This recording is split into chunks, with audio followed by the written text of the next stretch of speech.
Welcome to all of you who have come to join us in learning about each other and our faiths. Let's get on with our program about Dona Gracias, a Jewish philanthropist and diplomat, and Martin Luther King, the founder of Protestant Christianity. They were contemporaries. That was just a wonderful misspelling. You said Martin Luther King. Congratulations. That is known as a Freudian slip. Yeah, a truly worthy person. Okay, they were contemporaries in the 16th century, but they never met. First, we'll learn about Martin Luther from Dr. Rudnick. Dona Gracias will join us in person. Please disregard any resemblance she has to Dr. Miller. It is purely coincidental. The Dr. Rudnick and Dr. Miller will have a dialogue about the importance of these characters. A question and answer period will follow, along with thoughts about how we can use what we have learned. Dr. Rudnick, I'm turning it to you. Dear Gail, thank you so much. Contemporaries that never met. That's how we termed our getting together, talking about Dona Gracia and Martin Luther. And I think contemporaries that never met, it's not only accidental that they did not meet in person, but given the way Luther developed his theology, it becomes clear that from his side, not from Dona Gracia's side, they could not meet. But 500 years have passed since then. Here you see Martin Luther, not as a young man. He was born in 1483 and he died in 1546. And here you see Europe, and you see many, many small countries in the midst of what is today Germany. And I zoom in, and here you can see the many, many different states. And this is Saxonia. This is where Luther lived and where he successfully worked. Luther basically lived only in a few places. He was born in Eisleben. He went to school in Mansfeld. He studied at the University of Erfurt, and then he taught at the University of Wittenberg. Yes, he traveled to Rome, he traveled to Worms, to Heidelberg. Certainly not, he traveled a bit for someone of his time, but if we look at Dona Gracia's life, he certainly didn't have the width of different life experience in countries with different states. First, what I call some facts. 1483, he was born in Eisleben, in a tiny city. He was the oldest son of someone who had some means. His father sent him to school where he learned Latin, and later on he was sent off to the university in Erfurt to study law, so to be able to help with the family business. When he was a student, it's a legend in a way, he once he experienced a thunderstorm, he was scared to death, and then decided if he's going to survive, he'll become a monk. Therefore, in 1505, he entered the monastery of the Augustinian hermits in Erfurt, and that was very much to the dislike of his family, who had really invested a lot in his education and hoped that he'll help the family business. 2 years later, he was ordained to the priesthood. He had studied thus far very little theology. Therefore, he continued his studies of theology. he later returned to his monastery. He went on a journey to Rome. He received his PhD of theology in Wittenberg, and in the same year, he got the chair of biblical theology and interpretation at Wittenberg University.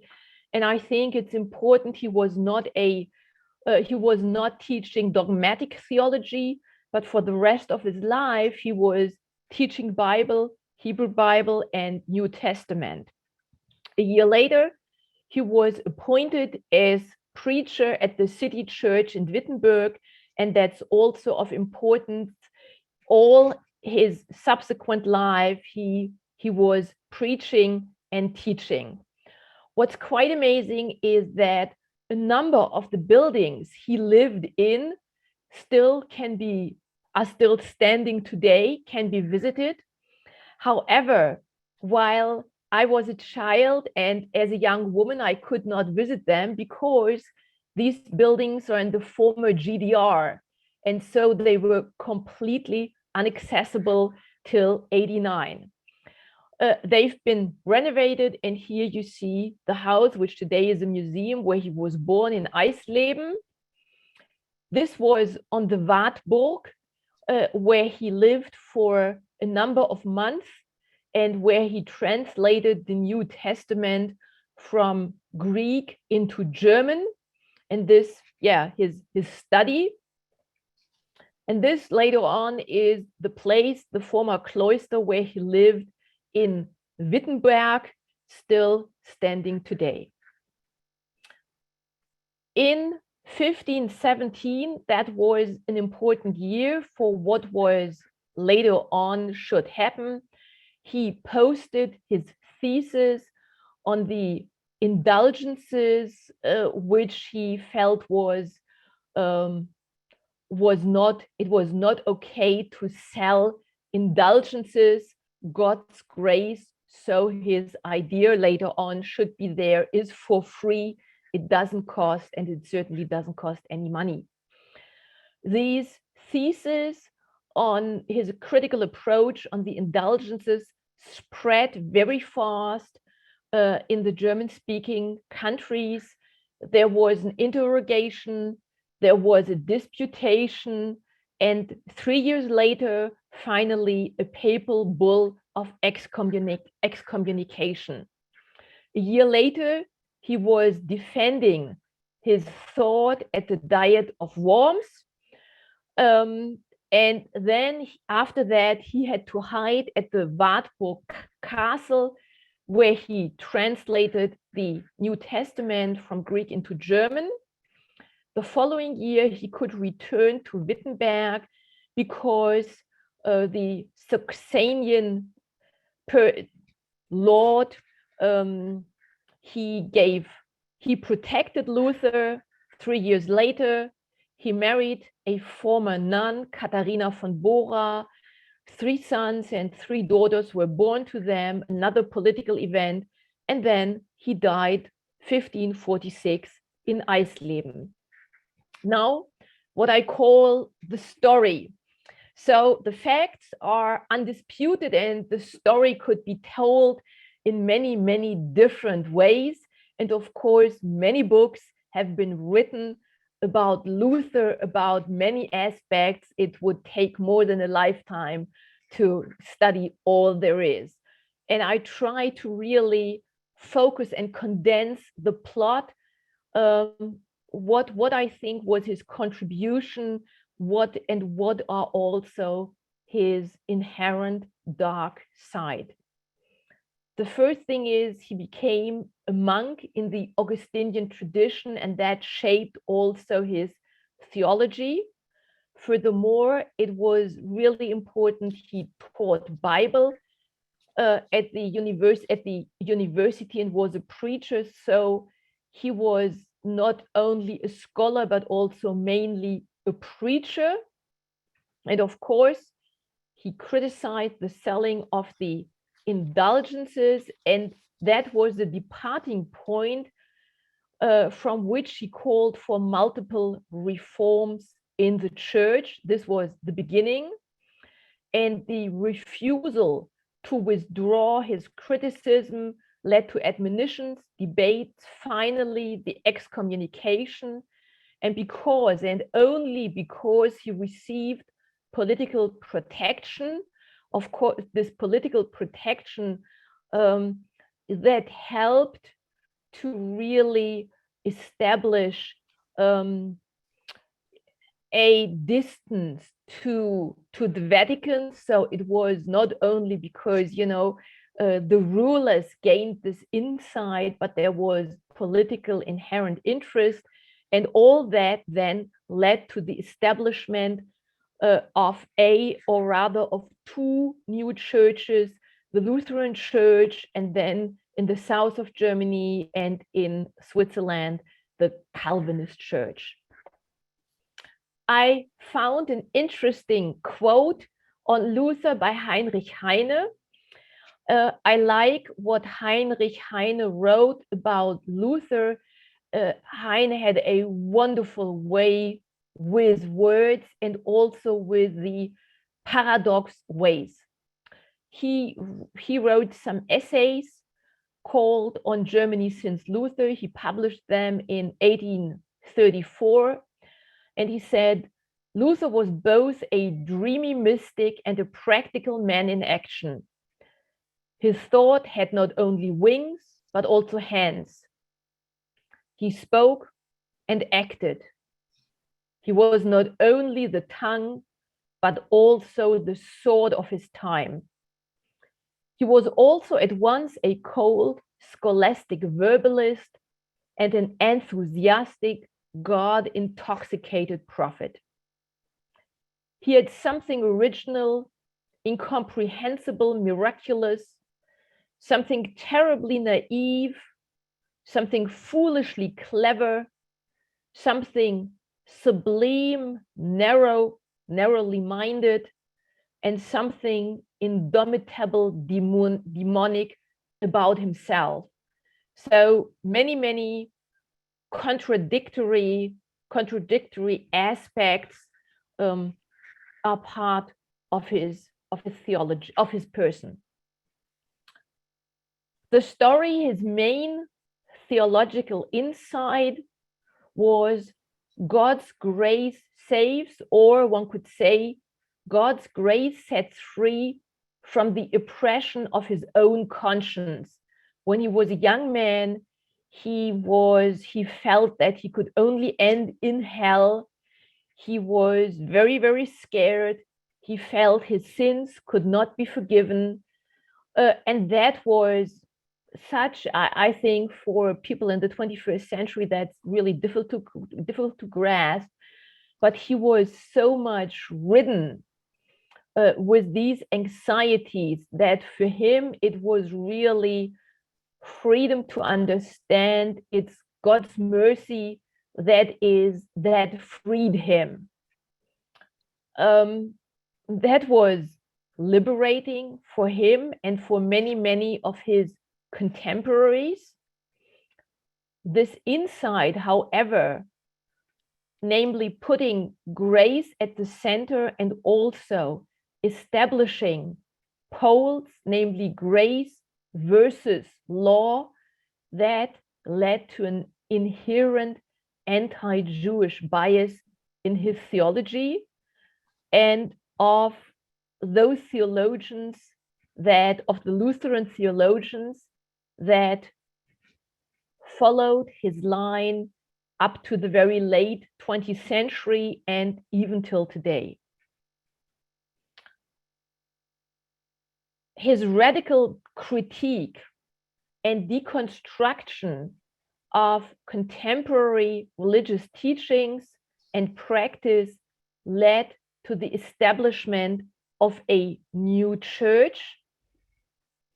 And what did he do? He put the Bible in the center.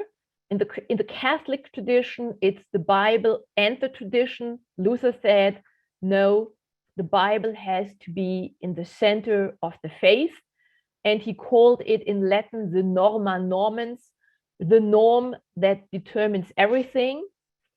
Of course, as we all know, the Bible contains many stories, and therefore a hermeneutic, how to read the stories of the Bible is needed. And he brought in his yardstick, or how his hermeneutical key was, what's the message of Christ? He asked for, he tried to discover the message of Christ in all biblical texts.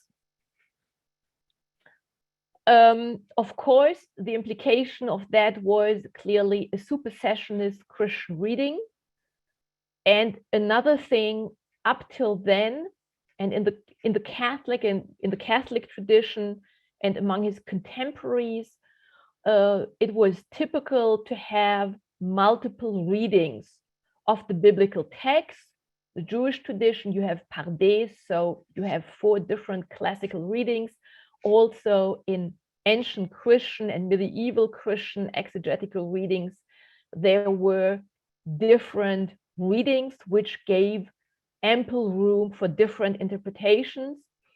And Luther said to that in his exegesis, he did it in his sermons, nevertheless, he did it in his sermons, but in his exegesis, he said, no, there should only be the literal reading.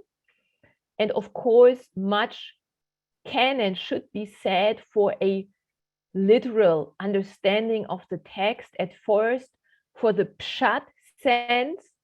However, of course, it's lost if other readings are left out.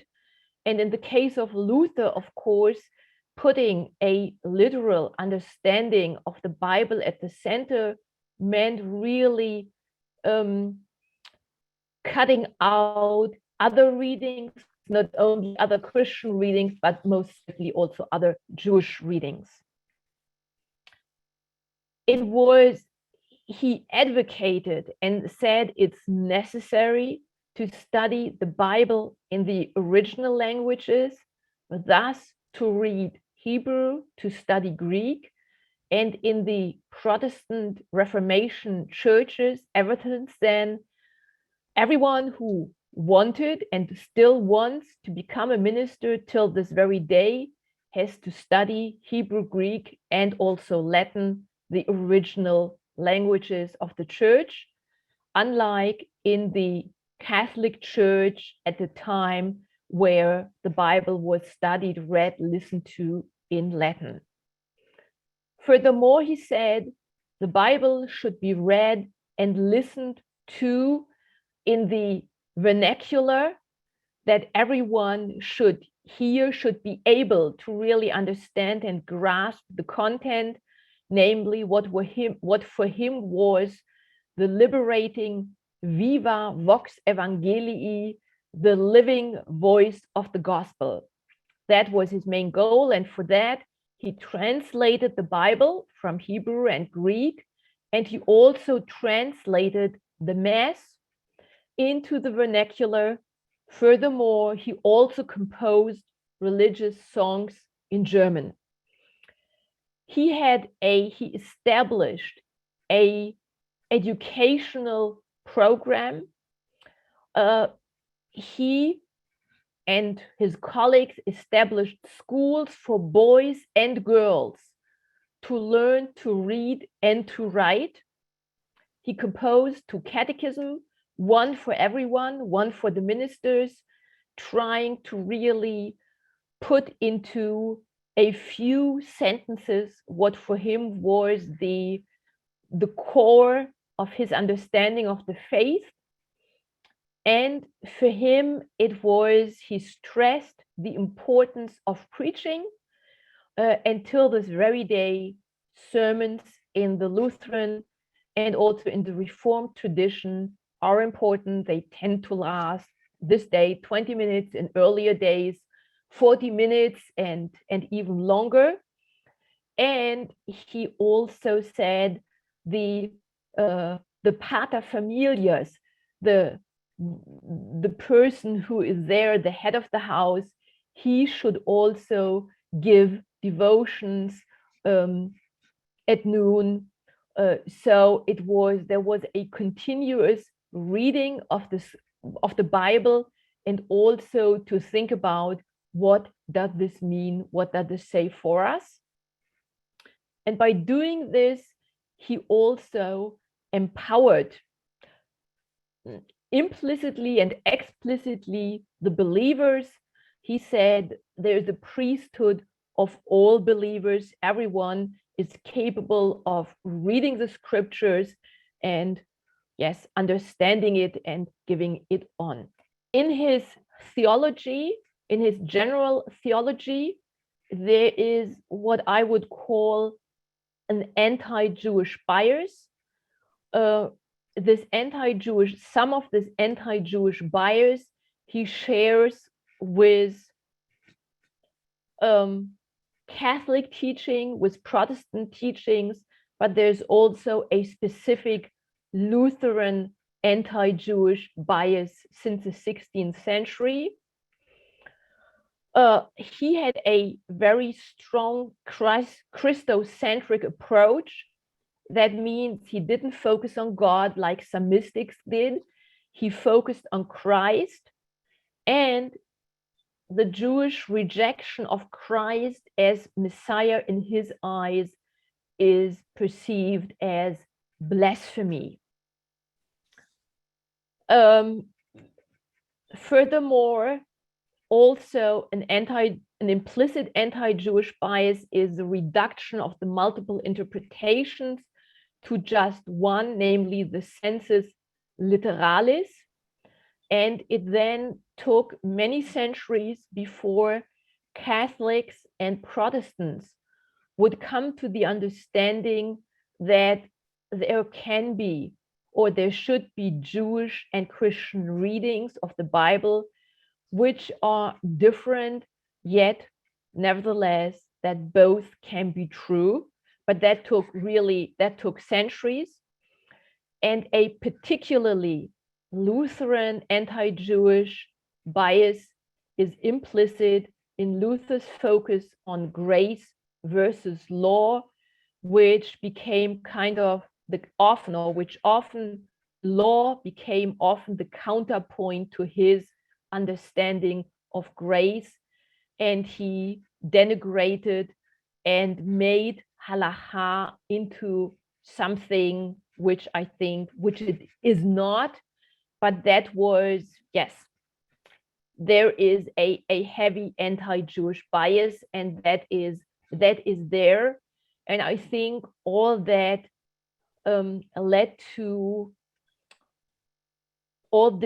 led to defamations of Jews and Judaism in the long run, even when his writings, which I call early modern hate speech, even if these writings would not be taken into consideration. In his early years, Luther had hoped Jews would convert, which they didn't. In his late years, he was blind, truly blind, and full of hatred. And he wrote vicious anti-Semitic tracts, namely of the Jews and their lives, on the Shem HaMfurash and the lineage of Christ, the last words of David. And few days before he died, a so-called admonition against the Jews. His late writings on Jews and Judaism are full of vitriolic hate speech, and in some centuries they were not used heavily. However, anti-Semites in every age, when they felt they could use them freely. So in the late 19th century, anti-Semites made use of Luther's writings. And of course, in the 20s and then in the 30s, National Socialists and those who had misconceptions of Christianity in that time. the insight that it was Luther who was blind took a long time. It started in 1983. Here, this was a later Reformation day when it was clear, this was something that happened a few years ago, and we also did it in Hanover. But in 1984, the Lutheran World Federation said, we can neither condone nor excuse the reformist vicious anti-Jewish writings. We must see to it that such sin cannot be committed in our churches today or in the future. And the Synod of the Evangelical Church in 2015 said, Luther's views of Judaism and his vituperation against Jews contradict, according to our standing today, faith in the one God who revealed himself in the Jew Jesus. Accordingly, his judgment of Israel does not correspond to the biblical statements on God's covenant faithfulness to his people and on the lasting election of Israel. Okay, yes. And the implications and where I see also potential from Reformation times that may be fruitful for our day and our conversation, that will come later. And here I'll stop and I'll throw the ball over to Dona Gracia, who will talk to us from her time. I'd like to welcome everybody to my home here in Constantinople. I'm flattered that you're interested in visiting and learning a bit about my life and what my 59 years have been like. I'm now known as Dona Gracia Nasi, but when I was born in 1510 in Lisbon, I was christened, baptized, Beatriz de Luna. Do you wonder why I was baptized? My parents were among the Jews who were exiled from Spain in 1492 and came to Portugal. But in 1497, all the Jews in Portugal were declared to be Catholic. That included my parents. Forced conversion, which had begun in Seville in 1391, is part of the anti-Jewish persecution that plays a somber note in the background of my whole life. You should know that Jews who were forced to become Christian were called various things: New Christians, conversos, or the term of derision, marranos, pigs. That's quite a way to go through life.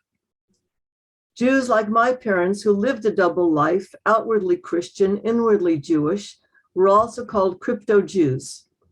The Inquisition was brought to Spain and Portugal specifically to expose secret Jews and secret Muslims who were also forcibly converted.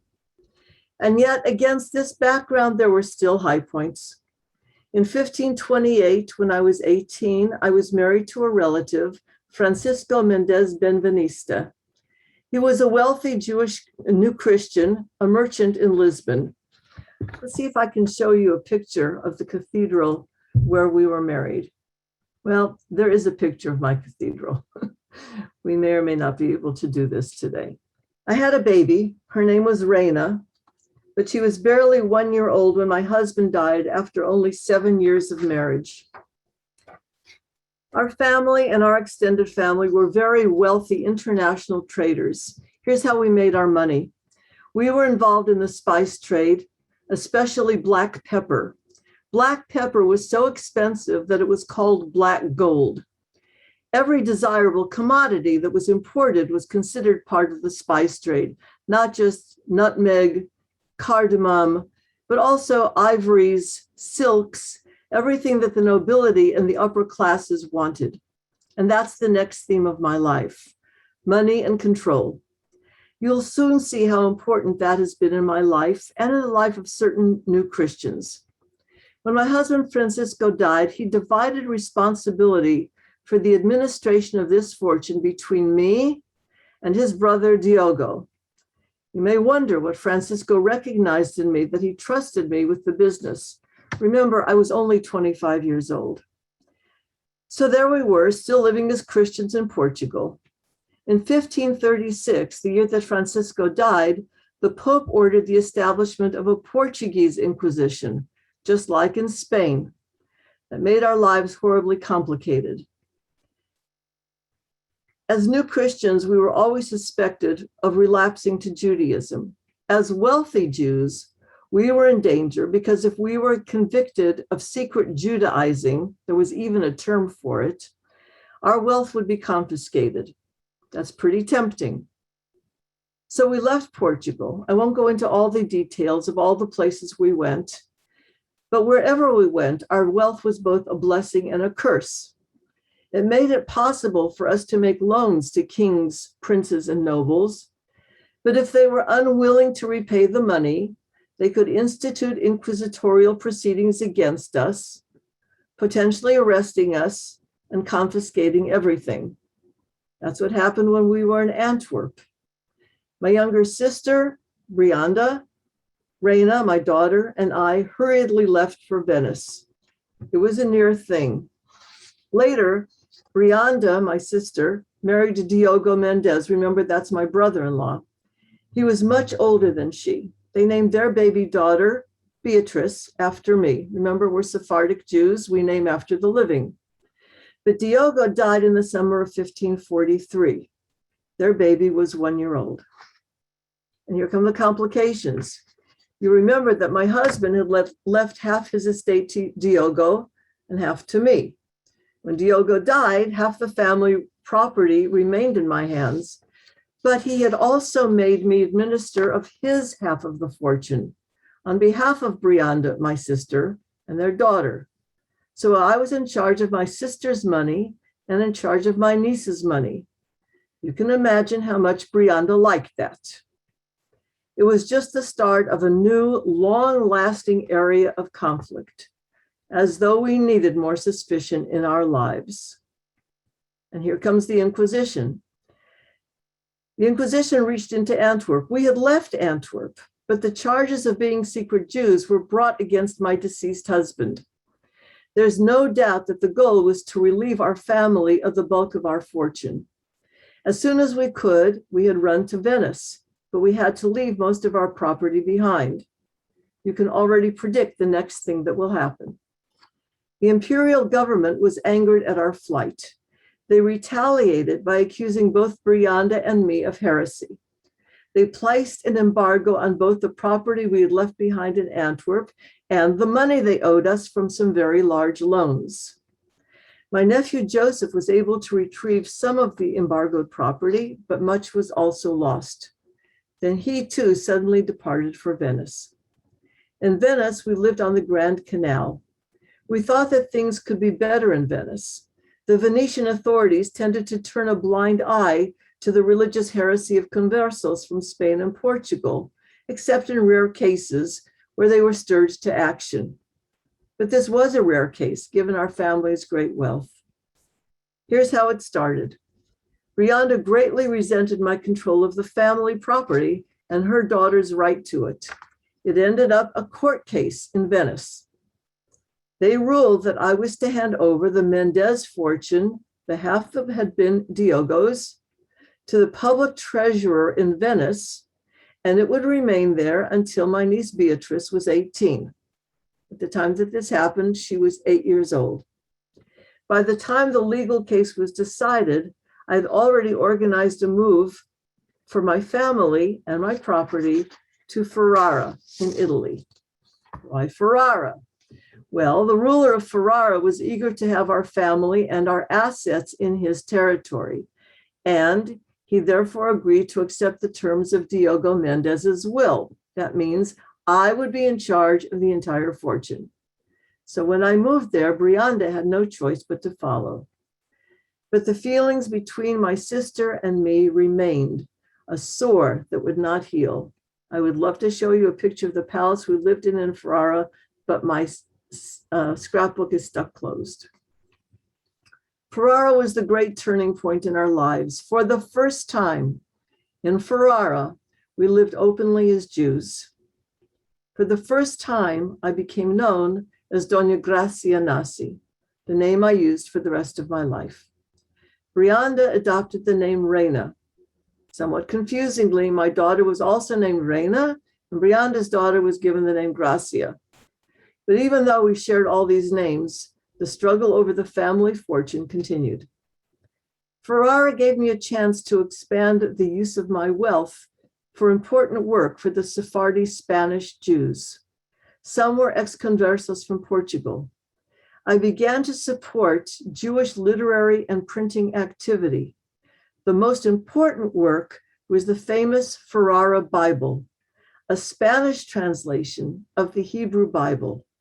Spanish for Jews, that's what they could read. Jews who had been denied their Judaism had no way to study the Bible in the original. They couldn't read it in Hebrew. So translating it into Spanish and making it possible for them to read it was very important. There were actually two versions for different markets. The version intended for Jews was dedicated to me. That same year, a man named Samuel Usque wrote an epic work in Portuguese called Consolation for the Tribulations of Israel. It was intended for a Portuguese-speaking ex-converso public. It was published in Ferrara. It too was dedicated to me. That book describes another important part of my life. I was able to help conversos fleeing Portugal and resettling in Italy or the Ottoman Empire. I was able to finance and organize transportation. We built our own ships. We controlled what was in the hold or who was in the hold. I had access to all kinds of connections, agents in many ports, access to financial instruments, paperwork, connections with people who could provide for the needs of these Jewish refugees. I could use my network of commercial agents in Portugal and Northern Europe to gather information and transmit funds. This is the great advantage of wealth. This is the best reason to have wealth. But the wealth was still an issue between me and my sister. I went back to Venice where there was a new agreement. According to the agreement, I handed over 100,000 gold ducats to the Venetian public treasurer for safekeeping until Brianda's 12-year-old daughter, Gracia, reached the age of 15. Brianda received a relatively modest sum as a dowry and compensation. It was a good thing that was taken care of. The Counter-Reformation in Italy was becoming increasingly hostile. It was clear that we had to leave Christian lands, where the Inquisition and other powers would always threaten us. So in 1552, accompanied by a large entourage, that is 40 carriages, we moved to Constantinople. As I recall, well, I would show you the picture, but I can't. But trust me, really lovely carriages. Muslim lands were the only places Jews could feel safe. In Constantinople, I intensified my work on behalf of the Jewish community. I dispensed charity. There were 80 Jewish people, indigents, eating at my table every day. I aided fugitives from everywhere in Spain and Portugal. I provided relief to Jewish captives. I supported rabbinic scholars. I founded synagogues. I started a yeshiva. The yeshiva was called the Academy of the Geveret. I'm the Geveret. The synagogues, one of them was called the Synagogue of the Signora. I'm the Signora. When my nephew arrived in Constantinople, he was circumcised. He assumed the Hebrew name Joseph Nasi and married my daughter, Reina. And now comes the most critical event of all. My family and I were safe from the Inquisition, but most of the Jews of my part of Europe were not. To understand this event, we need to look at Ancona, a port on the eastern coast of Italy. Ancona was under papal rule. Remember, it was all little city-states. This is long before the unification of Italy. For 2 decades, ex-conversos from the Iberian Peninsula had lived openly as practicing Jews. They had explicit papal consent and protection from the Inquisition. The popes who granted them protection did so in order to encourage trade between Ancona and the Ottoman Empire. It was a task for which Portuguese Jews were particularly well suited. But in 1555, there was a dangerous change at the Vatican. The first of the militant counter-Reformation popes, Paul IV, became pope. Only 2 months later, this new pope took sudden action against the ex-conversos in Ancona. He canceled the guarantees that had been granted to Jews of Ancona. He began inquisitorial proceedings against them. The entire community of Portuguese Jews of Ancona was placed under arrest. When the news of the arrests reached Constantinople, I was among the influential Jews who persuaded Suleiman the Magnificent, the Sultan, to intervene diplomatically. He tried. It did no good. Some of the prisoners were able to escape, apparently through bribery of an official, but more than 15 were tried and convicted. In the spring and summer of 1556, 24 were burned at the stake, including my agent in Ancona. For once, we Jews were not going to let persecution occur with no consequences. Some of the arrested merchants who had escaped to Pesaro, now that's another port city on the eastern coast of Italy, had the idea of a Jewish commercial boycott of Ancona. We would move our shipping from Ancona to Pesaro in exchange for a guarantee of safety for Jews who lived there. To carry out such a plan required organization. Our family, the Nasi family, had the means and the activist spirit to spearhead it. My nephew and I promoted the boycott. We looked for rabbinic support. The boycott began to work. Ancona was beginning to feel the pressure. It was the first time in diaspora history that Jews used the means at our disposal to counter oppression. However, there were delicate issues involved. The question of whether the boycott should be supported soon bitterly divided the Ottoman rabbis and Jewish communities, and under these circumstances, the boycott fizzled out. There was no such thing as Jewish unity.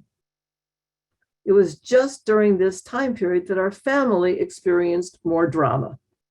Shortly before the papal action was taken in Ancona, my niece Reina, still living with her mother on the Grand Canal in Venice, came of age. Only months later, they were banished from Venice after an inquisitorial investigation revealed that Brianda was sheltering a crypto-Jewish agent of our business in her home. In early 1556, Brianda and her daughter Gracia moved with their possessions to Ferrara, but shortly thereafter, Brianda died unexpectedly, leaving young Gracia, after so many problems, orphaned. It was at this point that Joseph Nasi's brother, Samuel Nasi, arrived in Ferrara. At the end of the year's mourning for Brianda, at the height of the split in the Jewish community over the Ancona boycott, he and young Gracia were married in Ferrara in a Jewish ceremony. The famous medal of Gracia Nasi, which I would love to show you, shows my niece at the age of 18. Some people mistakenly think that's a picture of me. It's not, it's my niece. If we have a chance, I'll still show it to you. Finally, our connection with Eretz Yisrael, the land of Israel. In the 1560s, my nephew and I became deeply involved in a project, an effort to establish a self-sufficient Jewish settlement on the site of the ancient city of Tiberias in the Holy Land. It could be a refuge for conversos fleeing from Spain and Portugal. The idea was to grow mulberry trees and manufacture silk. Remember, I told you that the spice trade included silks. Joseph Nasi obtained a privilege from the Sultan, granting him the ruins of Tiberias with 7 surrounding villages. I contributed large sums toward this project, and by 1566, a thriving settlement existed. It was short-lived, however. A generation later, only a handful of families remained.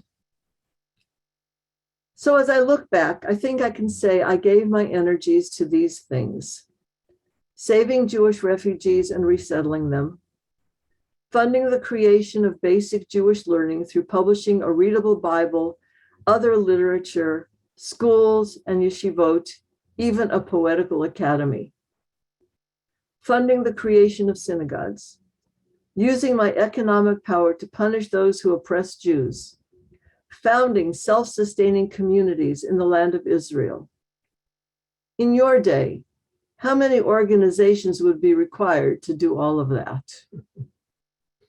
Thank you for your lovely visit today. The servants will see you out. May I ask a question? Go ahead with your question. Yeah, so I remember when Lutherans changed their approach to the Jewish people in the 80s, and that was quite a major turnaround. I'm just curious how you personally, as a Christian, look at Martin Luther. I can't see the good in him because it's all colored through his anti-Jewish bias. And I recognize that I'm coming to it through Jewish bias, but I would like to understand if you have positive feelings toward Martin Luther and what they are and why. Of course, it's, what shall I say? I personally have what I'd call an ambivalent relationship. Mm-hmm. And the idea was also in the beginning, initially, that Debbie appears as Dona Gracia and I would be Martin Luther. And there I said, no, I'm not going to identify with him even in this role play. So I see positive contributions. He changed the face of Europe. I see what I've tried to put forth. There are important elements, namely putting the Bible in the center, really looking, caring about education. Also, I think it is part of my tradition, at least, of a number to be a thinking faith. And that implies for me also to have critical thinking. And at least theoretically, and although it was not applied appropriately, there is the saying, Ecclesia semper reformanda est, which means the church is always in need of reformation.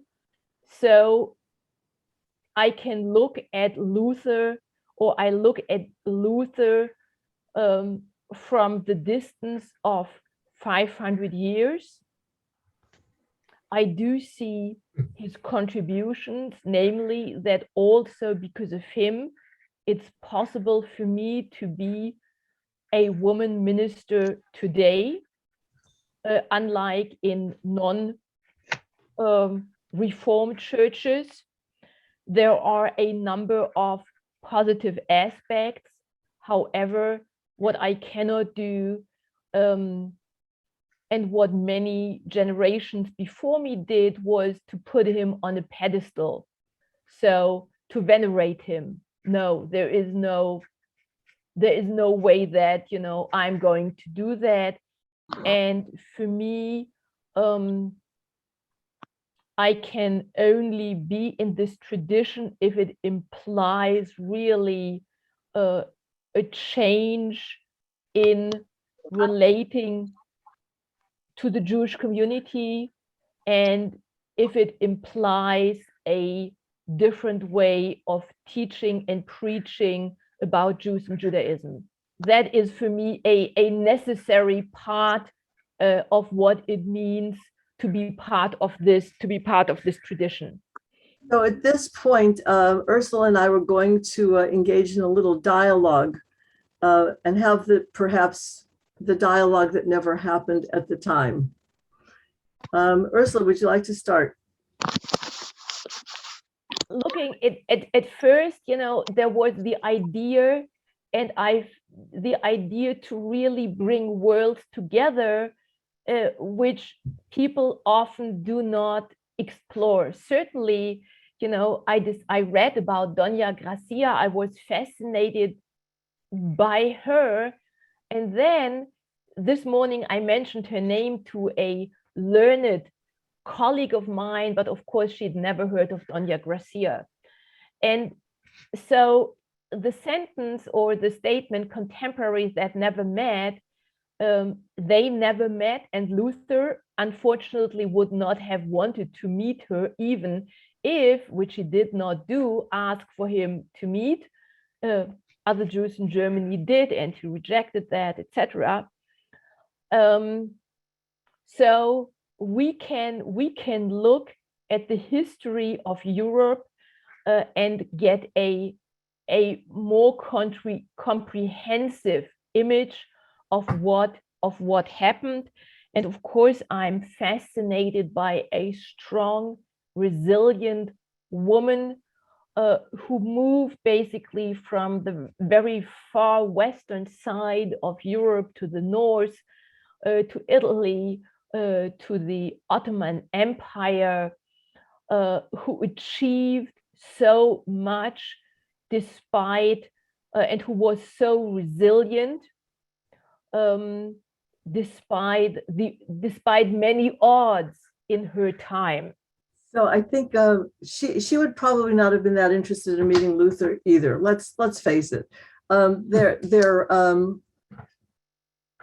Their foci were completely on different planets, in different planes. They had nothing to do with each other. Luther really was committed to Christianity and to making it the best that in his view it could be, getting rid of what he saw as corruption in the church, and that which undermined what he saw as the message of the church. Gracia was not interested in reforming Judaism in any way. I don't know if she had any interest in the theology sides of Judaism altogether. Her emphasis was very much peoplehood. That term did not exist. In fact, the term didn't exist until probably Mordechai Kaplan in the 20th century. We didn't have any such particular all-inclusive term like that. But now we would say that that's what framed what her concern was, which was saving Jewish lives and making Jewish lives be as Jewish as they could in terms of learning and physical survival, and culture. I mean, you don't have a poetical academy unless you're also interested in culture in some way. So as Ursula and I were preparing this, one of the things we noticed is that one thing they had in common, even though they would never have collaborated, was the translation of a Bible. Luther into German so that everybody could read the German vernacular, Gracia into Spanish so that Jews could read it in a language they could understand, but both understanding how essential it is to be able to read the Bible for yourself. Jews who had been in the shadow of Christianity for however many generations had the same experience as Christians. That is, it was written in Latin. A priest would tell you what it meant. They were literate, and it was also their job. And it was not necessarily desirable for every person to be able to read the Bible for themselves, and certainly not to interpret it for themselves. Jews didn't have any such constraints, except if they couldn't read the Bible, then they couldn't participate in, as Ursula put it so beautifully, in the Jewish interpretive tradition. If you don't, like yesterday's Torah reading, for instance, is a great example. We have a class that meets on Shabbat mornings at our synagogue, and we got stuck on two words in there that none of us understood how to understand it. And we brought out 5 different translations, and we looked at the traditional commentaries, and we had heard a beautiful word of Torah about it during the week, and we still didn't understand what those 2 words were. But we had multiple interpretations. something that would not be possible if we were just told by a priest, this is what it says and this is what it means. So we had a common goal, but it was not a shared goal. There was no, I mean, if Luther and Gracia had put together their Hebrew Bible with German translation here and Spanish translation here, that could have been interesting, but to whom? So, Well, to us today. it's true. There are such, aren't there? Last week, Debbie was looking at a Bible that I was cataloging. On each page, there would be 4 versions on the left page, 4 versions on the right page. The Hebrew Bible, the Greek Septuagint, the Latin Vulgate, German, French, Spanish, and Italian. And it was also wonderful for me to enjoy, but there are not so many people who would want to read it in 7 or 8 different languages. The other interesting thing I'm wondering about, Ursula, is I now that I've really got to hear your whole presentation, I want to talk a little bit more about the issue about law in the Catholic Church and law in the Protestant Church. To me, it sounds the same, that both sides didn't like. Well, you're already shaking your head, so go ahead, say something. Yeah, unfortunately, in the Catholic tradition on the whole is much more appreciative of law of halakha than the Lutheran tradition. Unfortunately, the Lutheran tradition, because of its stress, because of stressing grace, really did it at the expense of an adequate appreciation of law, unfortunately.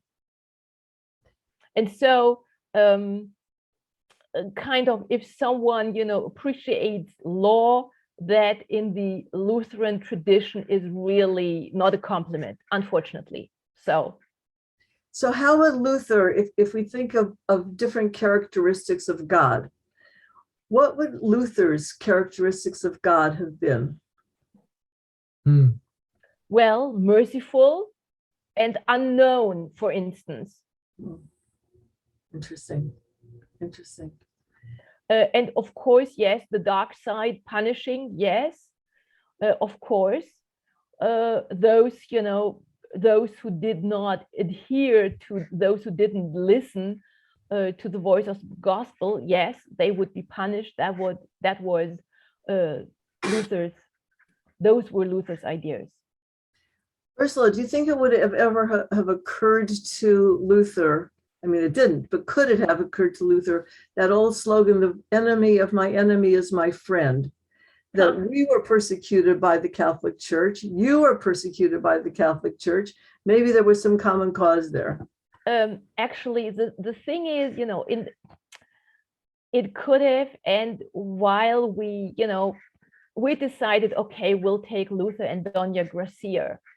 And it could have been also really interesting to choose other theologians who were not as anti-Jewish as Luther, because of course, during the times of the Reformation, we had women scholars, largely unknown, Protestant women scholars, and we also had a number of Reformed theologians, some in the Catholic Church, some others who became Protestants, who were much more appreciative of the Jewish heritage. So, and in a way later on, it might be interesting really to look more on the fringes of Protestantism, to not only look at what we wish would have been, but to really dig to search history for minority voices on the fringes who had who held different positions. They are rare, but they did exist. And of course, Luther, with his blind hatred in his late years, he was an extreme example even in his time. Thank you. I think, do you have any other questions for me? Yes, well, I have a question. Okay, you've got you really got into her. What is it you really like and love about her? In what way is she a role model for you? I assume she is. Oh yeah, oh yeah, oh yeah.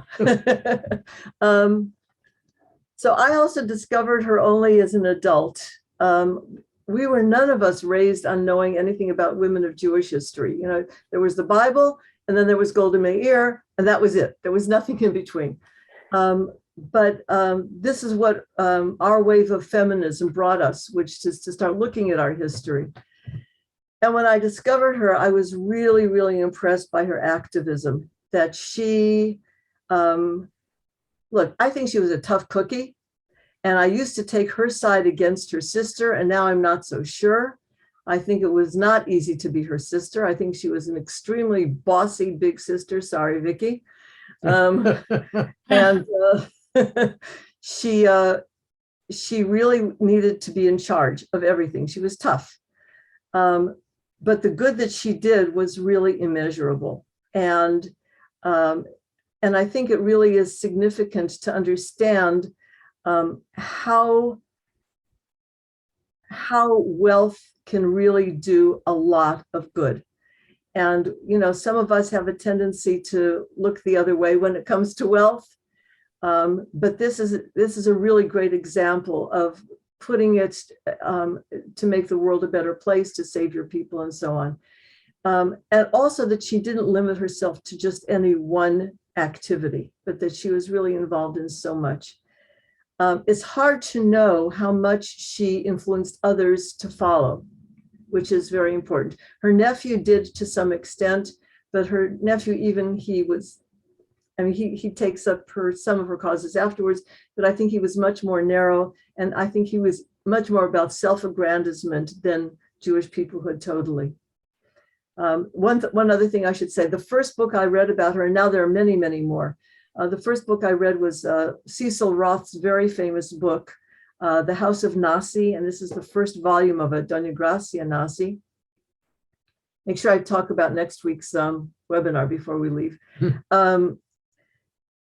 He said, and he lived well into the 20th century, he said that she was the greatest Jewish woman who ever lived, and he knew about Golda Meir.